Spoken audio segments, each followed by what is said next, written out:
nosotros es una gran satisfacción tener a Alberto Chimal aquí. Es uno de los grandes narradores que tiene ahora México. Es sobre todo narrador, aunque también ha escrito ensayo, teatro, ¿no? Y tiene también una vida muy activa en el mundo de las redes sociales, que ha sido bastante muy importante, y su libro de microficciones fue bajado 1000 veces casi en cuanto al precio. Entonces eso refleja un poco la importancia que tiene Alberto Chimal en México, la importancia también de su relación con los jóvenes lectores, ¿no? Los que están en eso, y también de lectores que a lo mejor no están en las redes sociales, como que también pueden acceder a libros como este que tenemos aquí de La Ciudad Imaginada. Quisiera saber, en los cuentos, sobre todo desde La Ciudad Imaginada, está este mundo de la fantasía unido a cuestiones normales de una vida cotidiana, y eso casi sería una de las características de tu obra, sobre todo de tus cuentos, ¿no? Más que tal vez de la novela. Bueno, antes que nada quisiera agradecer la invitación a estar aquí, tanto a ustedes como a los amigos del Conejo, y bueno, a todos ustedes por estar aquí. Muy buenas tardes. Y bueno, y respondiendo a la pregunta, sí es algo que me interesa mucho, esa idea o esa estrategia de hacer que de pronto en un entorno aparentemente normal, cotidiano, haya algún tipo de irrupción, de rotura de lo que juzgamos normal. Me parece que a veces cuando se habla de estos términos, lo fantástico, la imaginación fantástica, puede haber un poco un sesgo, cierto riesgo de incomprensión, que es quizá incluso generacional. En el siglo XX, hace mucho tiempo, se veía con más frecuencia la noción de lo fantástico, de la narrativa fantástica, como eso, como esa especie de irrupción de lo extraño, de lo inexplicable, de lo desconocido, de lo imposible, en un entorno que podíamos juzgar como cercano a nuestra idea de lo real, con el fin, en muchos casos explícito, de poner en crisis esa definición de lo que entendemos como real. Es hasta cerca de comienzos del siglo XXI cuando el término de lo fantástico es de alguna manera modificado por las grandes empresas de medios de los países de habla inglesa, y pasa a denominar, digamos, algo más estrecho, pues cierto tipo de textos que tienen que ver más con la obra, por ejemplo, de Tolkien, o de George R.R. Martin, o de J.K. Rowling, que no dejan de incluir, digamos, sucesos extraños, misteriosos, inexplicables, imposibles, pero que están en un contexto muy cerrado, ¿no? en una ambientación muy bien establecida y reglamentada, que no es necesariamente la que se usa, digamos, en muchas obras de las que a mí me interesaría llamar fantásticas. Y si vamos un poco definiendo, digamos, para entender bien, ¿cuáles serían las diferencias con el realismo mágico? Es decir, porque ahí también hay una reducción de la fantasía en un mundo aparentemente normal. ¿Cuál sería la diferencia? Porque claro, esto no lo podemos llamar nunca realismo mágico, pero quisiera saber pues. No sé. Perdón, o tal vez sí. Yo soy insolvente, lo siento. Perdón.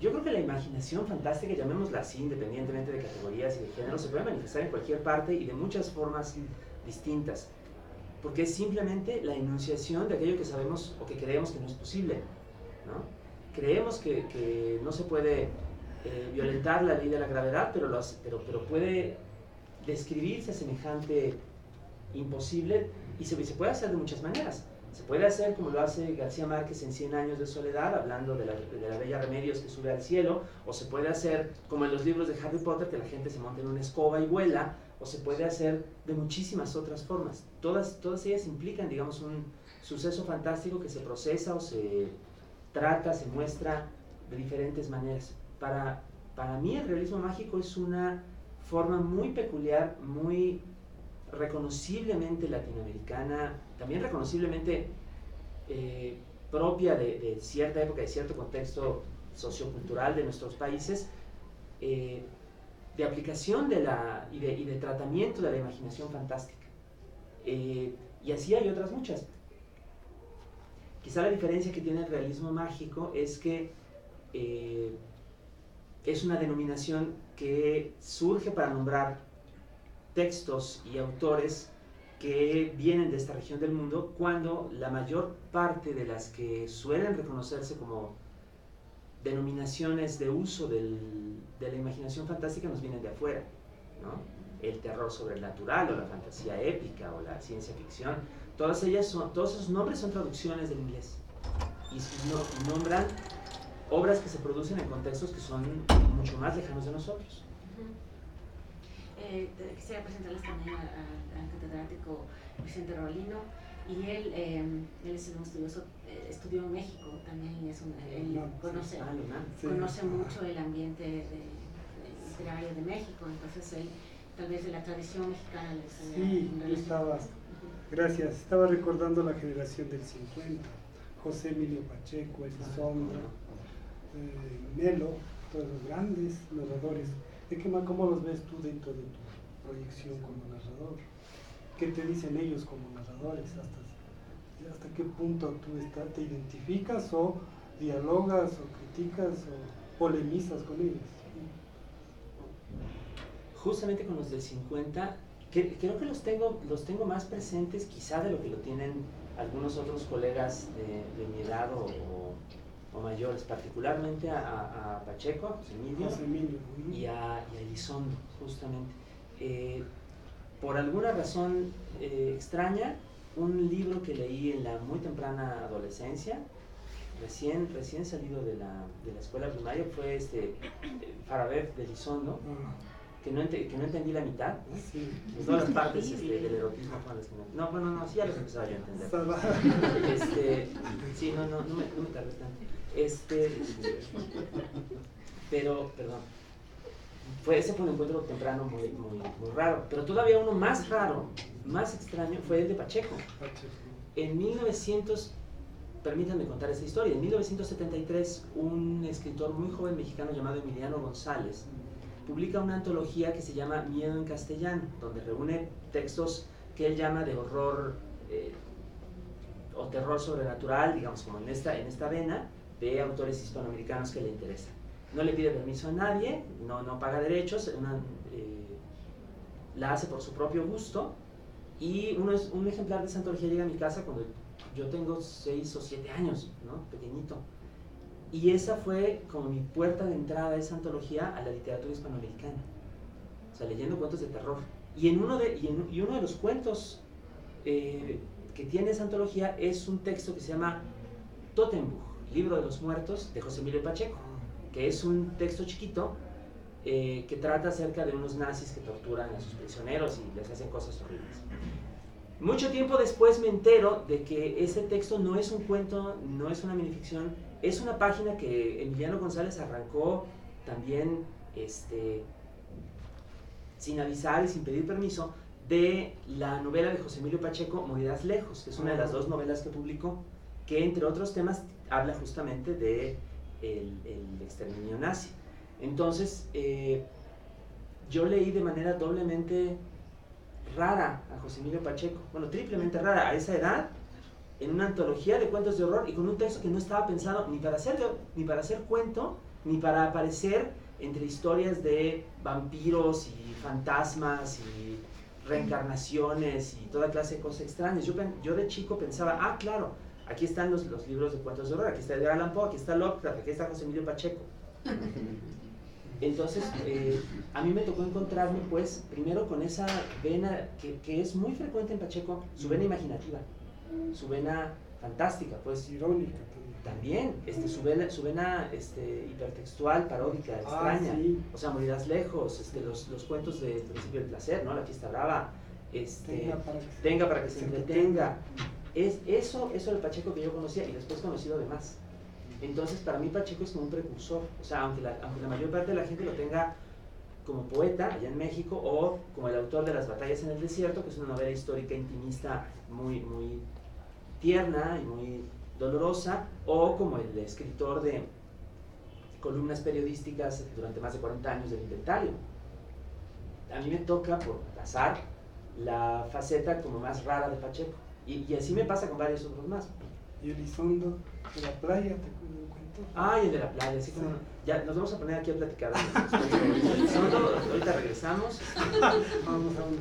No, bueno, el de la playa, el que a mí me pegó durísimo, después de haber leído para ver, fue el de Puente de Piedra. Si no, que no se búsquenlo, porque es una historia de amor muy bonita, interrumpida por un monstruo. Muy extraño, muy bien. Creo que Elizondo es un autor como muy preciso, muy apretado. O sea, las cosas que le interesan son aquellas en las que vuelve una y otra vez. Creo que Pacheco es un poco más amplio, aunque por otra parte Pacheco es más mexicano y Elizondo es más cosmopolita. Como por ahí estamos moviéndonos muchos, creo.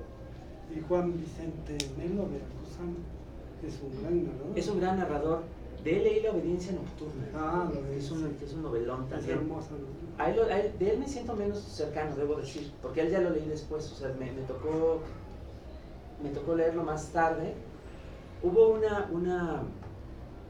una especie de recuperación, de movimiento de recuperación de cierto número de autores mexicanos que habían sido hechos como a un lado medio ignorados, medio ninguneados, que decimos allá, durante cierto tiempo. Empezó en los años 90, y entre otros, sí se fijó en Melo, que había sido un poco hecho a un lado. Oh, sí. Y entonces ahí fue cuando lo encontré yo, ya mis veintitantos entrados a 30, hasta entonces leía Melo. Después de aquellos dos. Con cosas de Elizondo y de Pacheco tuve pesadillas, ya con Melo ya no. O sea, que tú formarías parte de toda una tradición, ¿no? De México, pero también tus cuentos me parecen que, como tú decías, ¿no? O sea, tienes, claro, referencias al mexicano, pero podría ser, ¿no? Algunos de ellos no tienen referencias, ¿no? Podría ser de cualquier sitio, ¿no?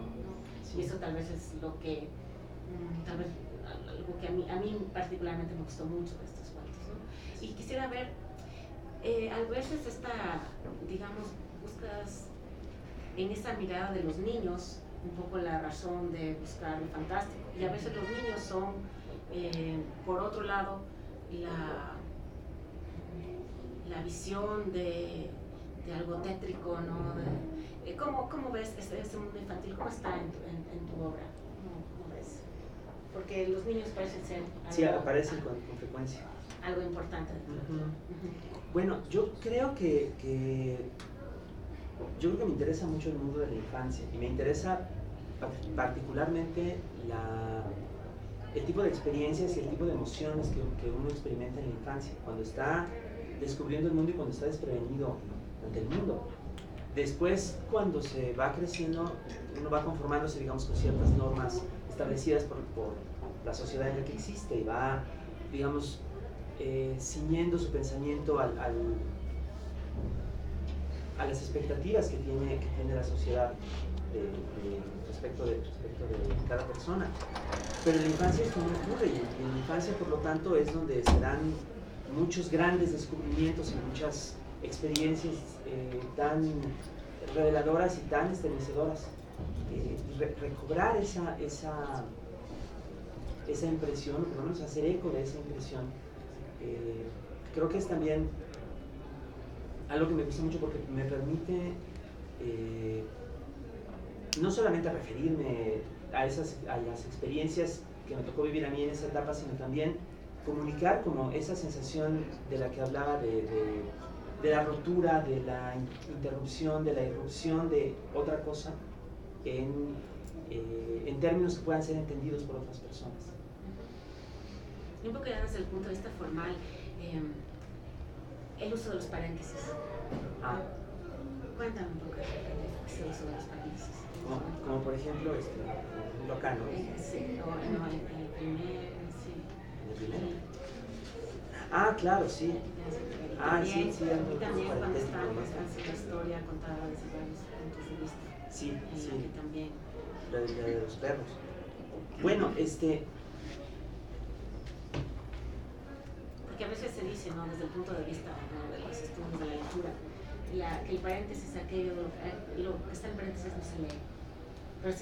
Pero si no lees esa parte del paréntesis en tus cuentos, te pierdes, sí, te sí. pierdes casi de las partes más ricas que tiene el cuento. Yo iba a decir que no sé si algunos de ustedes han tomado clases de talleres de escritura creativa y ese tipo de cosas. En muchas ocasiones, los que llegan con el plan de instructores traen como cierto número de reglas preestablecidas, ¿no? No hay que usar punto y coma, hay que poner tantos márgenes de la página y no hay que poner paréntesis, ¿no? A mí me ha tocado escucharlos, pero me parece que en términos como muy simples, formales, me parece que pueden tener un uso y que pueden ser de utilidad. Y en especial creo que en mi trabajo, ya pensando como en las manías que yo pudiera tener respecto de los paréntesis, creo que yo los utilizo mucho porque como se pueden dar cuenta a la hora de que estoy hablando, me da cierta dificultad sostener, digamos, un discurso caudaloso, un discurso desbordado. Por ahí tengo algunos, no en este libro, pero en otros sí tengo como mis grandes, bueno, no mis grandes, mis prolongadas tiradas y diatribas. Por ahí hay algunos personajes que hacen eso. Pero ese lugar donde mi propia dicción se conecta con lo que estoy diciendo es un lugar en el cual el pensamiento que se refleja en las palabras tiene siempre como esa porción de duda acerca de lo que está diciendo, o incluso, si no de duda, al contrario, como de deseo de abundar, de proliferar, de explicar cosas, de expandir ciertas ideas, de hacer enlaces, de anudar determinadas porciones del texto, incluso aunque no estén juntas unas con otras en secuencia. Los paréntesis son, para mí, en ese sentido, como maneras de introducir otras ramificaciones en el discurso del texto que van ya sea apuntando hacia adelante o hacia atrás, o en direcciones ajenas al texto mismo, para afuera, por así decirlo.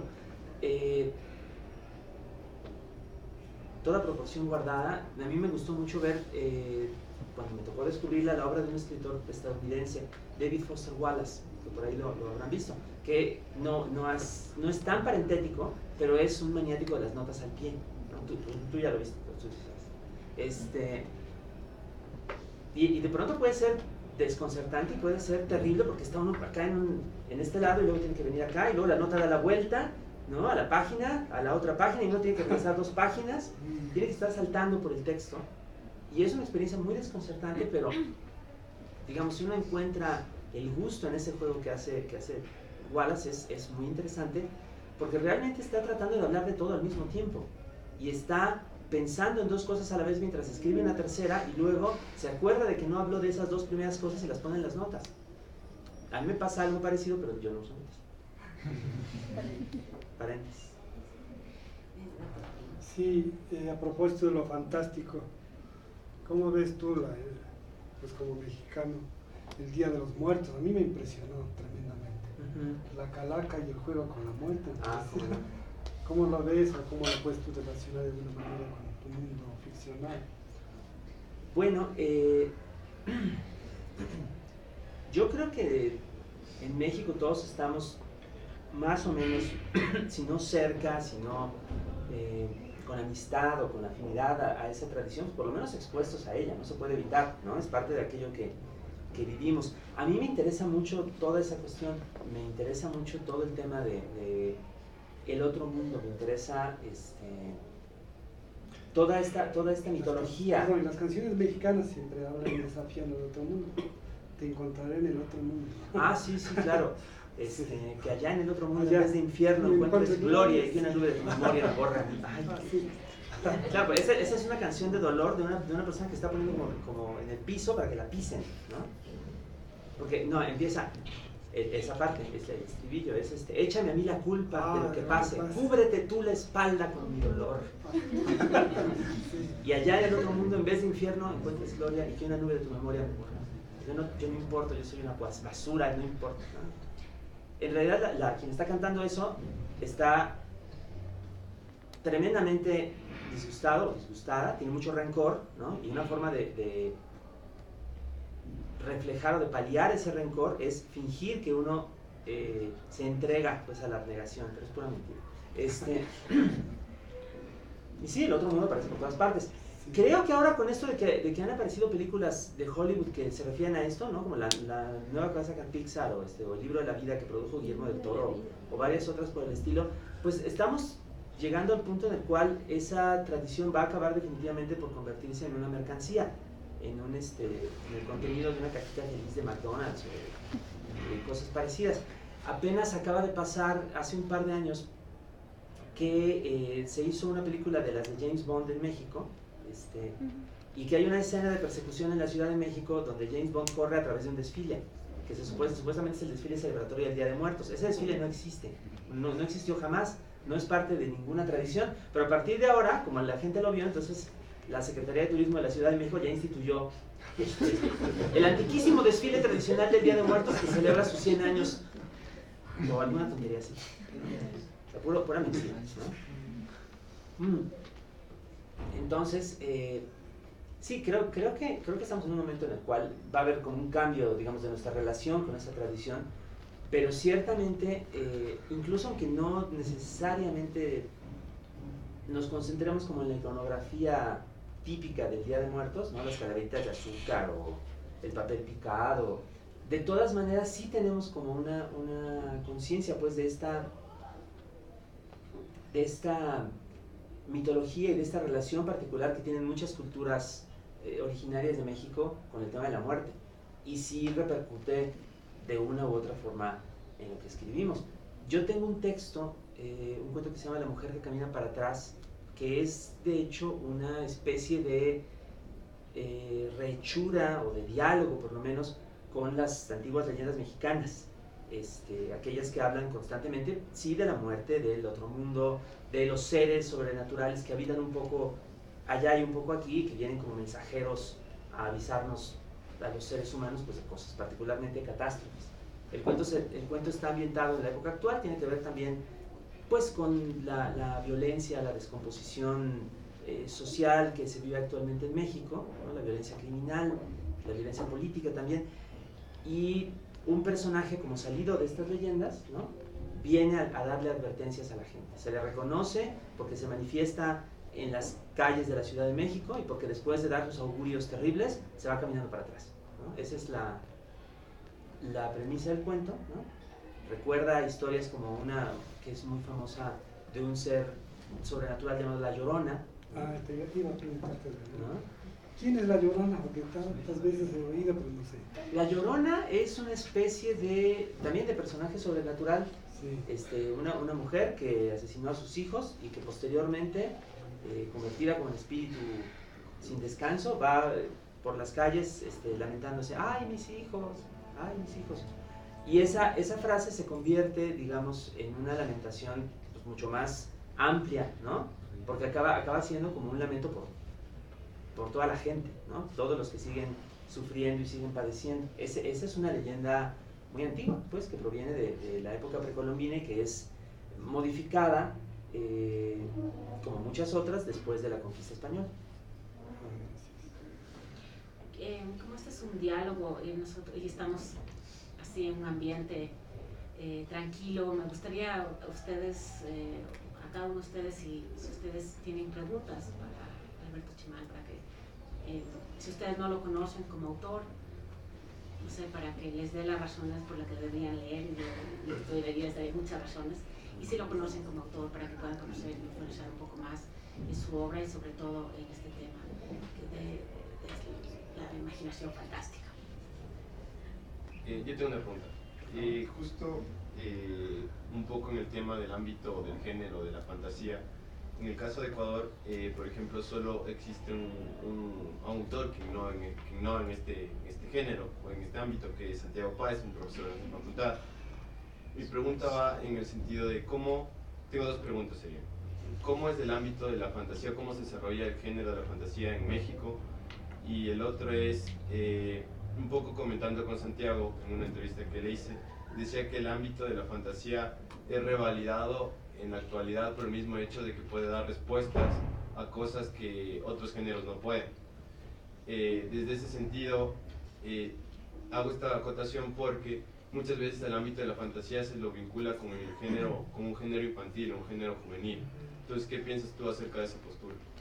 Bueno, el término género no me gusta, para empezar, porque me parece que se usa de una manera demasiado difusa, demasiado confusa también. Tenemos el género en términos formales, ¿no? Que nos viene por lo menos de Aristóteles, la noción de las clasificaciones que se hacen con base en la forma, independientemente del contenido. Tenemos también el género como denominación mercantil, ¿no? Que nombra a cierto número de obras en razón de su contenido, ¿no? Y que tiene que ver con un sistema de mercado que quiere aprovechar el éxito o el interés en determinado tipo de texto, replicándolo muchas veces, ¿no? Metiendo contenido, eso suena horrible, metiendo contenido análogo al de la obra exitosa en otras obras posteriores, de manera que se cree un sistema de oferta y demanda, y ese sistema de oferta y demanda es otra cosa a la que se le llama género, ¿no? Y así sucesivamente. En alguna ocasión, en un curso estaba haciendo una lista y me encontré, por lo menos en México, en el habla coloquial mexicana, cinco cosas distintas, cinco definiciones distintas de género que se usan indistintamente y que hacen una confusión terrible. El género del que estamos hablando aquí, bueno, el que has mencionado, pues es más bien la denominación mercantilizada de un grupo de obras homogéneas, ¿no? O sea, género es, a veces también se le llama subgénero, lo cual tiene otra serie de implicaciones y de confusiones agregadas. Pero género es el género de la fantasía, que habitualmente se entiende como fantasía de capa y espada, o con maguitos con varas mágicas, o con dragones, ¿no? Eso es lo que mucha gente entiende como género de la fantasía. Pero género es también el género de la novela de narcotraficantes mexicanos, que ya es, en mi tierra, pues es como el más exitoso que hay, ¿no? Ese existe en razón de las condiciones sociopolíticas que nos tocan vivir, ¿no? Crea una demanda particular y existe en razón de satisfacer esa demanda, igual que en otro momento en los países de habla inglesa existía una demanda de historias de magos y dragones que fue la que engendró aquella otra denominación de género. Y así hay muchos otros, así hay muchísimos otros géneros o conjuntos homogéneos en la literatura. La autoayuda es otro género, ¿no? El libro de youtubers es otro género, ¿no? El libro de consejos de belleza, ¿no? Sí, claro, la novela rosa es otro género, y así sucesivamente, pero donde la precondición para que podamos seguir hablando como de género, en mi opinión, es que exista como este entramado comercial alrededor que permita de veras creer en la existencia de una serie de publicaciones homogéneas. La dificultad que hay en nuestros países es que ese entramado no existe.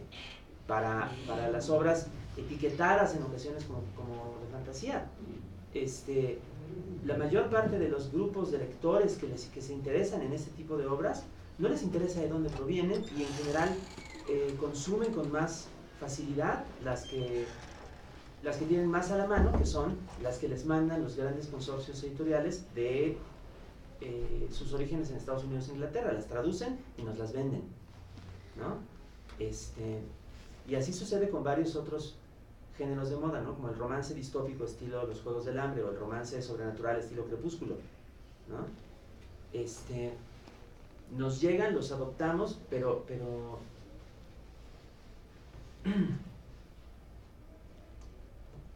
no surgen de condiciones o de mercados de lectura que no sean cercanos, ¿no? Así también con este. Y todo esto lo digo porque me parece que lo que define a la práctica de la imaginación fantástica en América Latina, al menos en este momento, es más bien como su falta de género, su falta de estas precondiciones, su falta de homogeneidad. Pues hay gente que hace sus pastiches de Tolkien y hay gente que hace sus pastiches del autor de ciencia ficción que prefieras, o de Stephen King, o de quien tú quieras, ¿no? Pero jamás hay una estructura, digamos, comercial que permita que eso se convierta en un género por derecho propio, ni aquí, ni en México, ni en ninguna otra parte de esta región del mundo. Y eso también ocasiona que haya con mucha más facilidad pues una serie de obras pues que se producen desde condiciones muy distintas de las que hay en Estados Unidos o en Inglaterra, asimilan muchos de los elementos que vienen de allá, pero también los modifican, los transforman, se los apropian de maneras de lo más diverso, y salen a tratar de allegarse lectores afuera de esta estructura facilitadora que es la comercialización o la mercantilización de un género. Hay antologías, se pueden encontrar. El Conejo publicó una, por ejemplo, perdón, esto no es que quiera yo hacer un comercial, ¿verdad? Que lo vi ayer, creo que vale la pena decirlo, ¿no? Pues una antología de fantasía ecuatoriana. O sea, ahí está, pues sí hay más gente que lo está haciendo. Y hay varios otros textos y hay personas interesadas en esto, que están desarrollándolo, digamos, de forma diferente a las preconcepciones del mundo de habla inglesa. Les cuesta más trabajo difundirse porque no pueden aspirar como a tener esa misma plataforma pues de promoción, y a lo mejor su destino va a ser más azaroso, más complicado, porque a fin de cuentas son obras mucho más raras, mucho más digamos mucho menos apegadas a una serie de reglas establecidas, y por lo tanto más necesitadas de defenderse ante los posibles lectores a partir de sus propios términos o su propia propuesta, a partir de su singularidad y no de su semejanza. Esto a veces puede hacer pensar que solamente serán obras para eruditos o para un público muy pequeño, pero nunca se sabe. Por ejemplo, en Chile, en tiempos recientes, hay un novelista que se llama Jorge Baradit, que está constantemente en las listas de libros más vendidos, con una serie de textos de inspiración fantástica muy rara, bueno, muy a su propia manera, que se llama Historia Secreta de Chile, que ya va por el tercer tomo.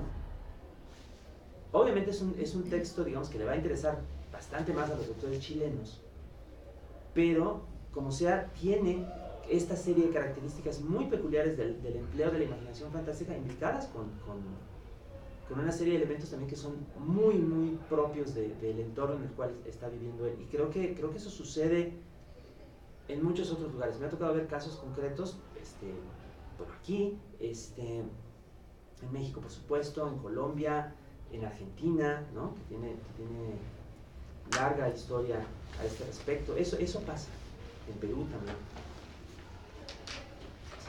Yo tengo dos preguntas. La primera es, o sea, quisiera saber más o menos cómo fue o cómo es el proceso, porque para mí es como una cosa que choca el tema de la ciudad y de lo imaginario, claro, a través de los sueños, a través de quizás las tragedias, a través de las muertes, de las pérdidas, no sé, me resulta como difícil de hacer, digamos. Y lo segundo es, quisiera saber la historia de los símiles, de los saludos o las despedidas en Twitter. Buenos días, como habla la voz en el fondo de las pesadillas, eso es uno que me acuerdo. Me gustaba mucho. Muchas gracias. Es que en Twitter he tenido una etapa larga de hacer eso, en las mañanas saludar y en las noches despedirme con pequeños mini textos. No lo estoy haciendo ahorita porque me pegó como emotivamente muy fuerte el temblor, entonces ando así como Sí, justo de raro. Pero bueno, ya lo reanudaré. Bueno, primero, yo creo que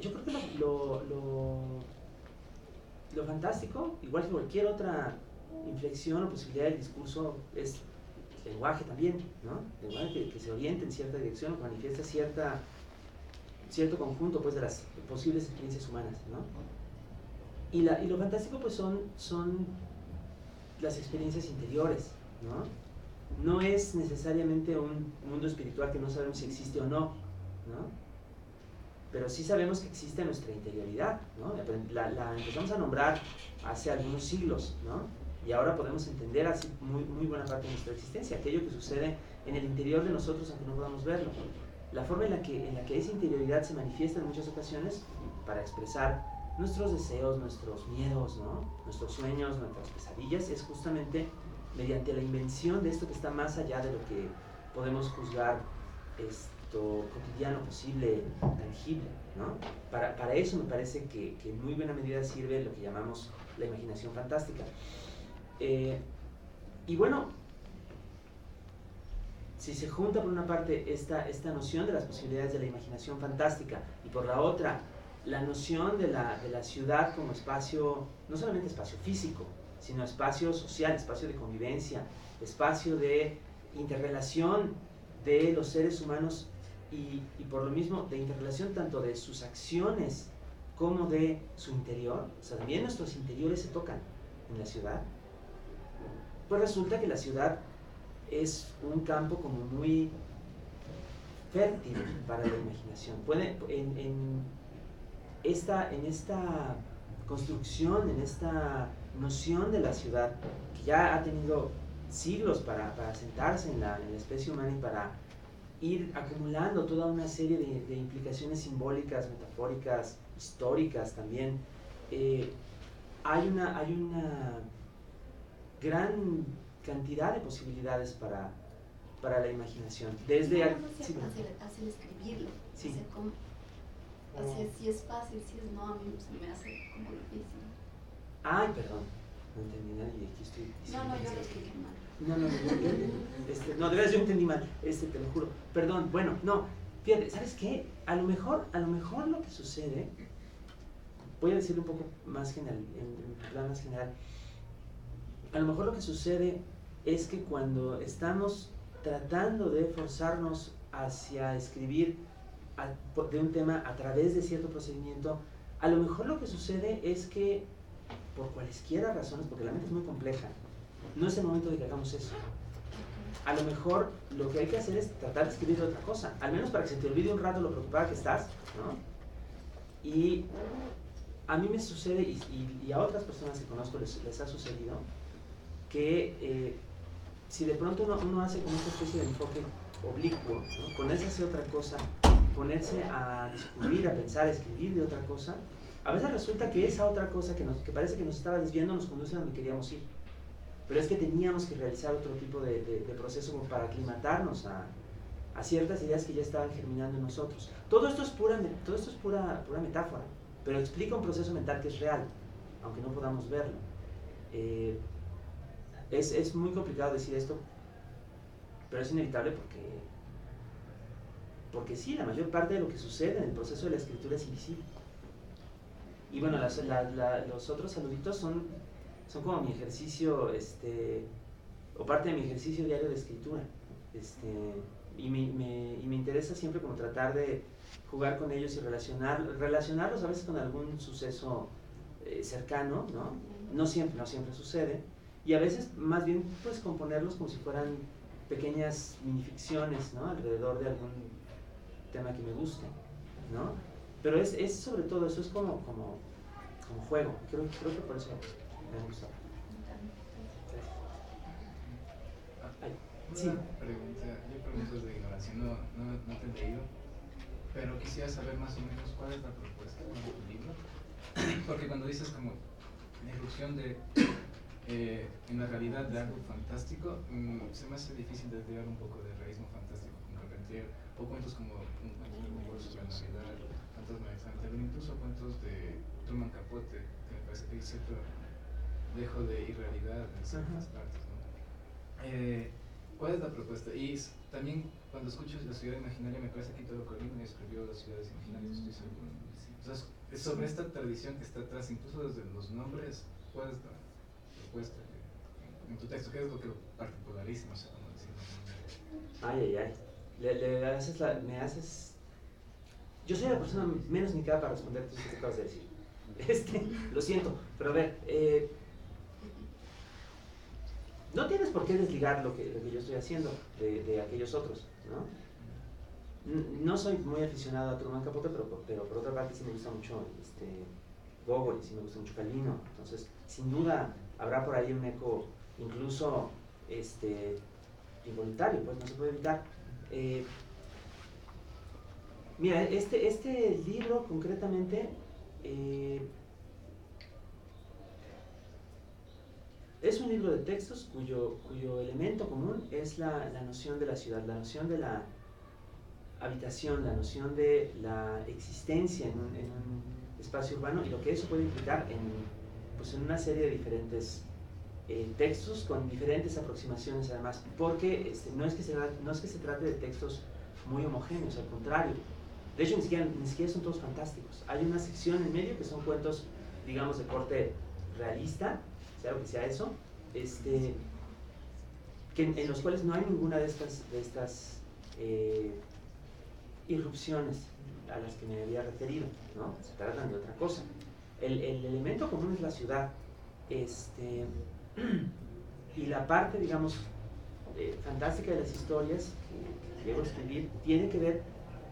A mí me interesa peculiarmente, enfáticamente, como decía hace rato, la idea de lo fantástico entendido como una herramienta para sondear los límites de nuestra idea de lo real. Puede servir para un montón de cosas también, puede servir para entretenernos, puede servir para largarnos a fantasear por otro lado, pero a mí me parece que parte implícita, importante de lo que sucede en este tipo de textos es también, aunque sea de forma subliminal, una especie de examen, de puesta en cuestión de cómo nos planteamos lo que es cierto y lo que no lo es. Y cómo incluso esas nociones pueden ser no solamente verbalizadas, ¿no?, articuladas, sino también cuestionadas o criticadas, ¿no? Esta idea es una idea que proviene de varios de estos autores que has mencionado, pero que a mí en este momento, por lo menos en este momento de la vida, me interesa particularmente, pues a la luz de cómo en años recientes la noción de una realidad común consensuada se ha ido erosionando, ¿no? Y cómo hemos ido creándonos, sobre todo por medio del uso de las herramientas digitales, de la posibilidad de hacernos de nuestras propias realidades a modo, de nuestras propias visiones, de las que a veces se llaman burbujas informativas, ¿no? Redes de conocimiento de información ceñidas a una sola forma de ver las cosas, más allá de la cual cualquier persona que sostenga una opinión diferente es adversaria, enemiga o incomprensible, ¿no? Que es un tema que estamos viviendo, pues. Pensar, digamos, como de qué forma se entiende la realidad, creo que es algo que puede facilitarse también por medio de este tipo de discurso. En eso es en lo que estoy pensando. Y bueno, además este libro concreto, digamos, que trae como estas ideas, también otra cosa que se propone es un poco jugar con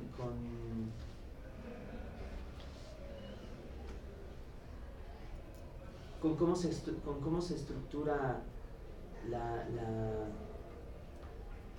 propuesta de los textos, la propuesta del conjunto.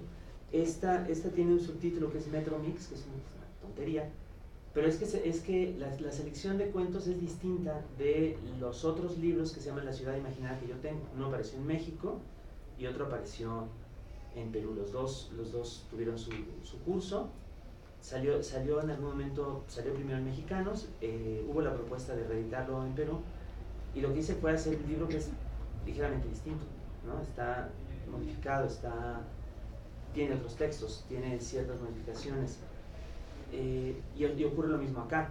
Es como si fuera una remezcla de un álbum de música, ¿no?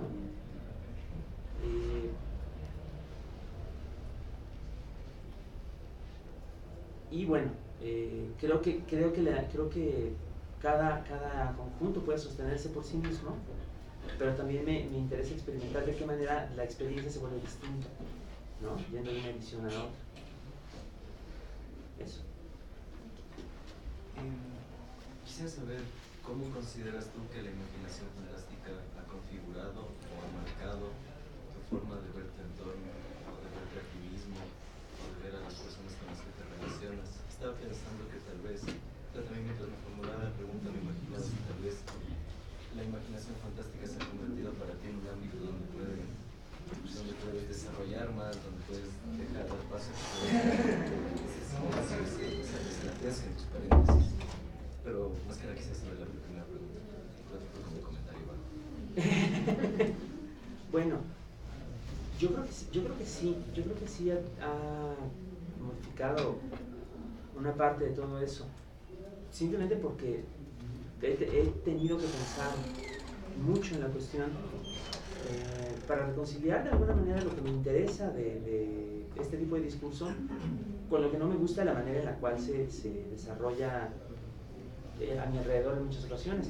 Por ejemplo, otra confusión común que se da a la hora de hablar de estos temas es que uno presenta un libro como este o como otros que hay por ahí y la gente dice, claro, es de ciencia ficción, ¿no? Pues no. Esa otra denominación mercantil de ciencia ficción tiene un cierto número de características muy particulares que van evolucionando con el tiempo y que no tienen mucho que ver con lo que estoy haciendo, por lo menos en un texto como este. Pero entonces se vuelve una cuestión, digamos, más complicada, no solo por el deseo de evitarse prejuicios o de evitarse sesgos de lectura, sino también en años recientes porque se va revelando que, bueno, se ha visto ya, digamos, como muy claramente en el último año sobre todo, que una porción, digamos, no mayoritaria, pero sí importante del mundo de los autores y lectores de la denominación mercantil ciencia ficción están aupando y están fomentando y están inspirando parte de las campañas, por ejemplo, de la ultraderecha racista estadounidense, ¿no? Autores como ay Dios, me van los nombres, Jerry Pournelle, Ayn Rand, un francés que ahorita no me acuerdo cómo se llama, resulta que son autores de los textos que son parte de la inspiración ideológica de algunos de estos tipos horribles que han salido de sus agujeros en el último año, como Steve Bannon o otros de estos de servicios informativos pues sí, de nativismo blanco, ¿no? Las historias que escribe esta gente son historias donde se reproduce como este mito del excepcionalismo estadounidense y grandes expediciones colonizadoras salen a conquistar las galaxias, ¿no? Y en esas expediciones, por supuesto, se repite, digamos, el orden patriarcal, protestante, racista al que esta gente aspira, ¿no? No hay un solo negro, no hay un solo latino, ¿no? Las mujeres están todas en una posición de subordinación. Entonces resulta que, al menos parte de la ciencia ficción que ha existido realmente, no de la narrativa especulativa como principio o posibilidad discursiva, pero sí de las obras que están disponibles, pues tiene detrás esta ideología que a mí me parece repugnante, y entonces uno tiene que plantearse cómo marca de manera todavía más clara su distancia de estas aplicaciones o de estas digamos, de esos ejemplos de práctica detestable de una cierta teoría, digamos, ¿no? Y así también con varios otros de estos textos que aparecen, y así también con incluso con la propia literatura local y con el propio ánimo local o con las propias tendencias de la sociedad del momento. Hay en estos casos muchas veces en las cuales el discurso fantástico se empieza a confundir o se vuelve difícil de distinguir del discurso que puede tener un fanático religioso o un estafador, ¿no? De los que venden zapatos mágicos para adelgazar o cremas milagrosas que aclaran la piel o este tipo de cosas que anuncian. Bueno, no sé si aquí lo anuncian en el Ecuador, pero en México, en la madrugada, todos los canales son copados por estos productos milagro, ¿no? Y bueno, como su discurso es tan absurdo, ¿no? De pronto se vuelve como necesario establecer una posición clara respecto de cómo está abordando uno la realidad o qué está uno haciendo para entenderse a sí mismo y a lo que lo rodea en esa realidad. O sea, obviamente, sí, resumiendo, sí hay efectos y sí tiene uno que ponerse a pensar en eso. En ese caso, tu literatura estaba viendo que, estaba pensando que hay podrían haber tal vez dos posturas ante la literatura, una postura contemplativa y una de acción. Recordaba un pasaje de Memorias de Adriano donde se habla del poeta Mahayana como alguien el contemplador por antonomasia. Y partiendo de eso quisiera saber cómo consideras tú, porque hablar de imaginación, no solo imaginación fantástica, imaginación en sí, tiene estas dos caras, la imaginación como alguien que se queda contemplándose o alguien que contempla para luego accionar en función de su imaginación, en función de su interioridad manifiesta. ¿Consideras tu literatura de un accionar o de una contemplativa? Es decir, de una imaginación exteriorizada o una imaginación interiorizada. Me gustaría más que fuera la segunda, o sea, de una imaginación que fuera hacia afuera, pues hacia la acción, hacia el accionar. No sé hasta dónde se pueda lograr. Yo no creo que sea, digamos, un atributo binario, excluyente, como de sí o no, como un interruptor, ¿no? Que lo prendes si eres contemplativo y lo apagas si eres otra cosa, ¿no? Creo que hay una gradación, ¿no? Creo que uno se coloca como en cierta escala, ¿no? Entre el cierre total y la acción total sin discurso, ¿no? Es decir, ambas imposibilidades, pues, pero uno se coloca en diferentes lugares a lo largo de su vida, en diferentes textos, pero a mí sí me interesa más la idea de que la imaginación puede servir por lo menos para enfrentar o criticar de alguna manera el poder. Sí, es algo que... De lo que yo había visto, tú también has incursionado en novelas gráficas. Con la que yo tengo un poco más de cercanía es quizá con este cuento que está en la partida que publicaste con un argentino, si no me equivoco. Entonces lo que yo quisiera preguntar es cómo ves esa relación entre la imagen y el texto, teniendo en cuenta que que yo conozco un poco, que es la partida, es en blanco y negro, totalmente. Entonces, ¿cómo se da esa relación imagen-texto? Mira, en este caso, la relación imagen-texto se da para mí de un modo muy raro, porque yo jamás hablé con Nicolás Arizpe, con el ilustrador. Él le pasaron el texto, hizo su proceso creativo y entregó las imágenes, y las imágenes son una maravilla.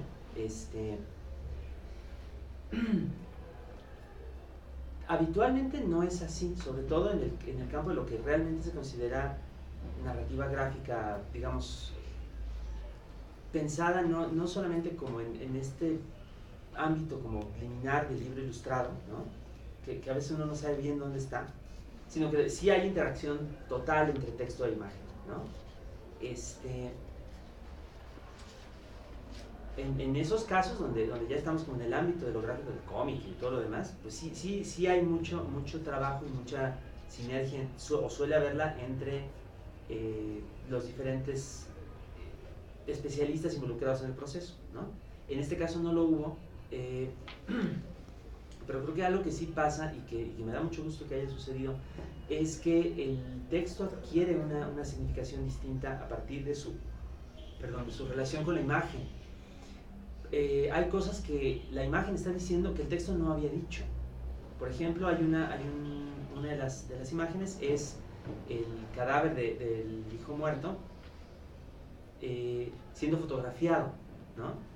que es una referencia que hace Nicolás a una tradición que existe en varios lugares del mundo de fotografiar a los muertos, ¿no? Para conservar como ese último recuerdo. Que es algo en lo que yo no estaba pensando, que yo no se lo sugerí, digo, lo reconozco, pero que me parece que es muy pertinente, ¿no? Porque, bueno, no solamente es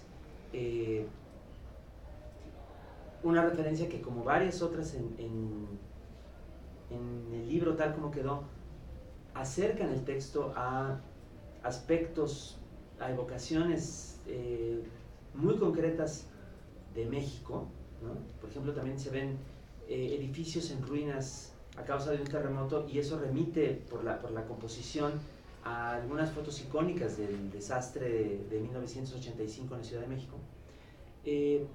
Remite a eso y tiene su propia serie de posibilidades de interpretación simbólica, de lectura, más allá de la anécdota que está siendo contada, que es una anécdota muy breve. Y finalmente eso es lo mejor que puede dar esta interacción entre texto e imagen en una narración gráfica. Entonces, aunque no se llegó a eso por los medios convencionales, igual se llegó a esta posibilidad de amplificación del texto, del puro texto, por medio de la imagen, que es lo que se trataba de conseguir. Sí, gracias. Sí, yo soy profesora de literatura clásica. A mí me interesa mucho hacer una reflexión, o que tú hagas una reflexión sobre alguna fuente clásica que haya servido para tu obra. Por ejemplo, me pongo a pensar en Luciano de Samosata. Ah, la historia verdadera, qué bonito. Así, y las historias verdaderas, o el diálogo de los muertos, en fin. Y luego ir hacia el otro extremo, que es la contemporaneidad, ¿no? Y retomar a Cristina Rivera Garza. Yo no conozco tu obra, es una pena, voy a tratar de conocerla ahora, pero cuando tú has dicho sí, es una escritora interesante, en fin. Cristina Rivera Garza también está haciendo proyectos, ¿sí? Por ejemplo, con Twitter, ¿sí? Y tratando de reivindicar la obra de José Revueltas, por ejemplo, ¿sí? O esto de los blogs que ella tiene, ¿no? Ese proyecto de la más pequeñita, ¿sí? Las fotografías que pone con estas muñecas, en fin, y textos. O en la misma La Cresta del León, ¿sí? Que pienso que es muy interesante para esto de lo fantástico también. Entonces, no sé si se pudiese hacer una referencia desde Luciano de Samosata o desde la antigüedad, ¿sí? Y hasta ahora, hasta la época contemporánea nuestra, y estos proyectos, qué papel juegan, qué papel cumplen en la literatura que tú estás proponiendo. Bueno, no, es que, digo, no tengo que recorrer como 2000 años de historia. Nada más.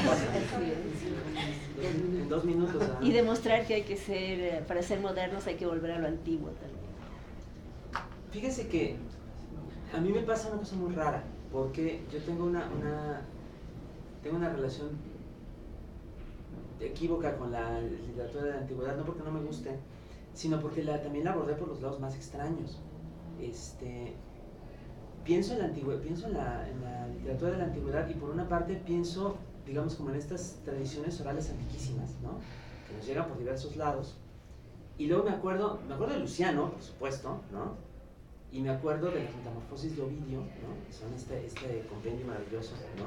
Es el bimilenario de Ovidio este año. ¿Es el bimilenario de Ovidio? Bimilenario de Ovidio, así es. ¡Ay, qué maravilla! ¿Cuántos? Ninguno de nosotros, o quizá alguno de ustedes sí le vayan a celebrar el bicentenario, pero imagínense el milenario de Ovidio. ¿Cuándo en la vida? No sabía. Muchas gracias, qué maravilla. Qué maravilla, wow. Voy a estar diciendo qué maravilla los siguientes 2 minutos. Pero bueno, qué maravilla. No, bueno, Ovidio es lo máximo. Ovidio es bien lo máximo. Y me acuerdo también fíjese, esto es bien raro. Uno empieza a ver estas cosas en muchos casos mediante compendios, ¿no? Resúmenes, versiones simplificadas, etc., ¿no? Yo tenía un libro de la Grecia clásica, ¿no? Que venían como las viñetitas ilustradas con el resumen, ¿no? Perseo, ¿no? La Gorgona, el Minotauro, ¿no? la Ilíada, los héroes de Troya, etc. Y cuando me tocó encontrarme por primera vez con estos textos, sobre todo me acuerdo de las Metamorfosis, ¿no? que vienen muchas cosas que son desgajadas y puestas como en otro orden, ¿no? Usted sabe. Y luego, ¿sabe qué? Con la Ilíada. A mí no me pasó que me decepcionara porque no estaba el caballo, porque ya sabía que no iba a estar, pues, ¿no? Con la Ilíada me pasó una cosa bien rara, porque de lo que más me acuerdo de la Ilíada no es tanto de las intervenciones de los dioses, ¿no? Que, digamos, supuestamente sería lo que más me llamaría la atención como interesado en lo fantástico. De la Ilíada me acuerdo sobre todo de los momentos como de drama, o sea, de Aquiles haciendo berrinche, ¿no? Ay, patrón. ¿A poco no? ¿A poco no? Bueno, no dice así, pues no. Estoy parafraseando.